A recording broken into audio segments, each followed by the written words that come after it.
Hard thing to accept, but in our lives, we are getting out of our life right now exactly what we believe we're worthy of, exactly what we think we deserve.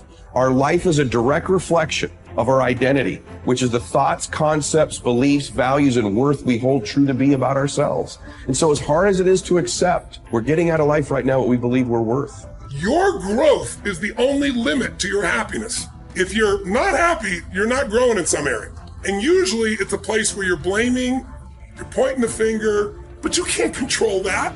You can't make it not happen. What you have to do is become stronger than any of it so you're free. Freedom comes from growth. Freedom does not come from control. Then you would have to ask yourself, who do I want to be when I open my eyes? Now, the act of answering that question is going to turn on your frontal lobe, and the frontal lobe has connections to all other parts of the brain. And it's interested in answering that question because it is the creative center.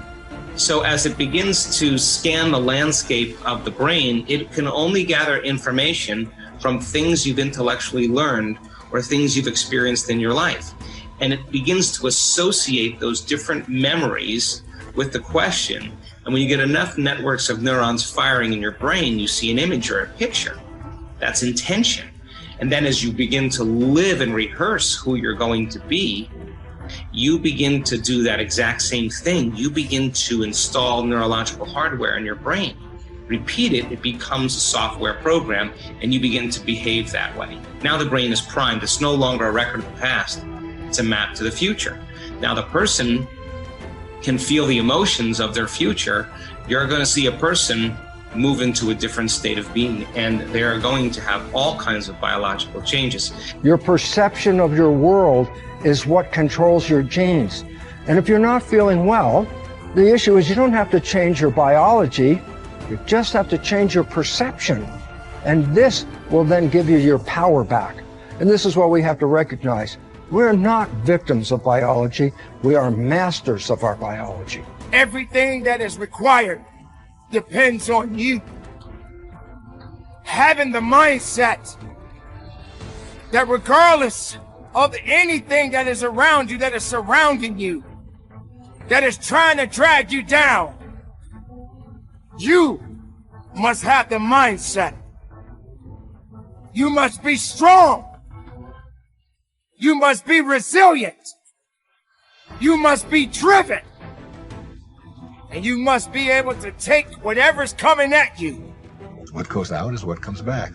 As you sow, so shall you reap. I mean, it's in every great institution that there is in the world, whether it's a religion or a philosophy or whatever.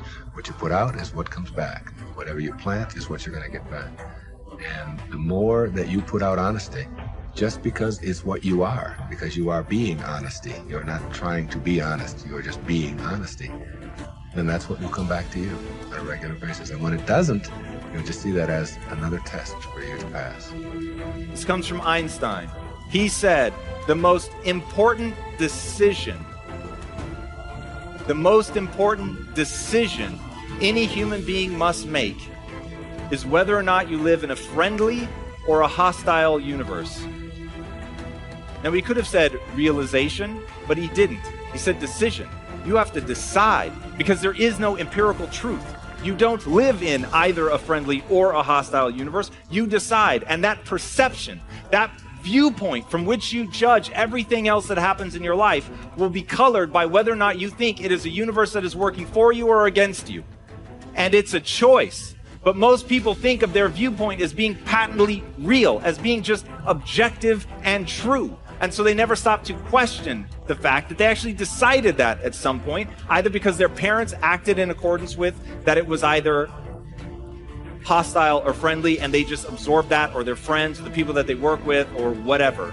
But somewhere along the line, they came to believe that they live in either a friendly or a hostile universe. But you could change right now. Right now, you could make a different decision. And if you believe that the world is working against you right now, you could choose to believe that it's actually working for you. And in making a fundamentally new and different assumption, it empowers you to move forward. And this is something that I will repeat in this talk. The reason that matters is human beings do not invest energy in things that they don't think will yield a result.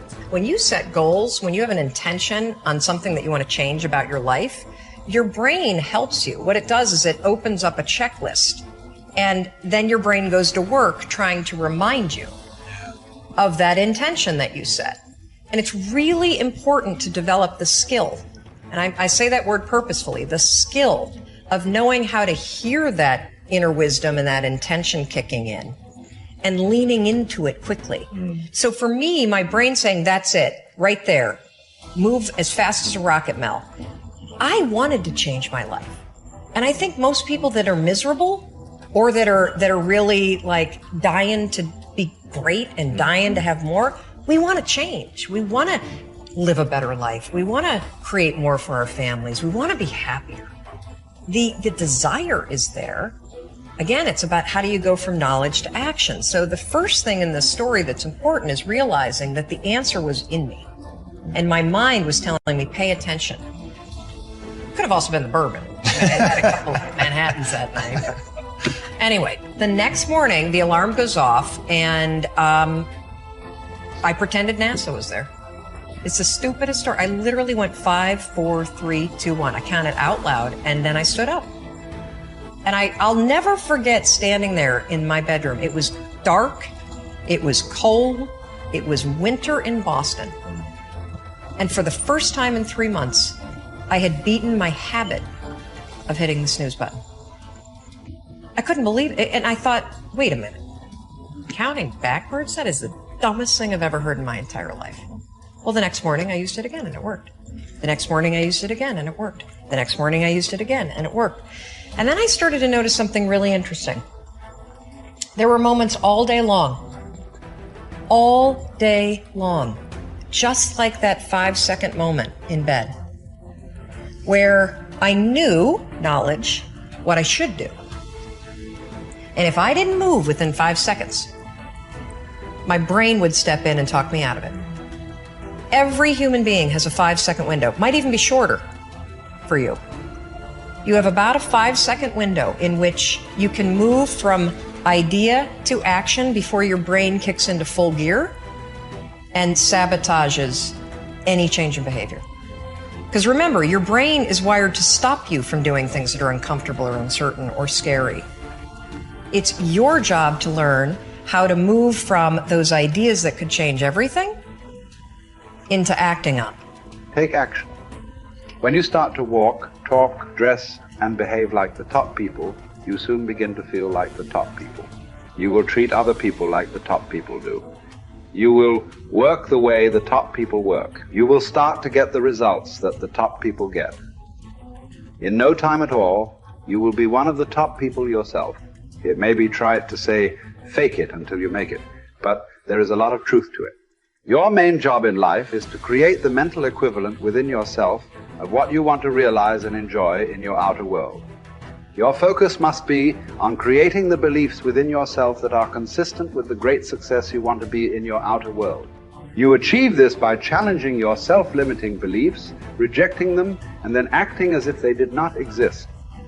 You reinforce the development of new life-enhancing beliefs by increasing your knowledge and skills in your field to the point where you feel equal to any demand or challenge.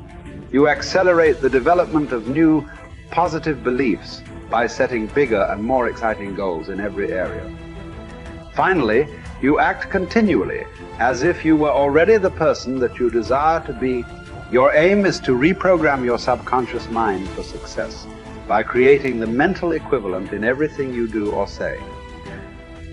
Make a decision this very day to challenge and reject any self-limiting beliefs that you might have that could be holding you back.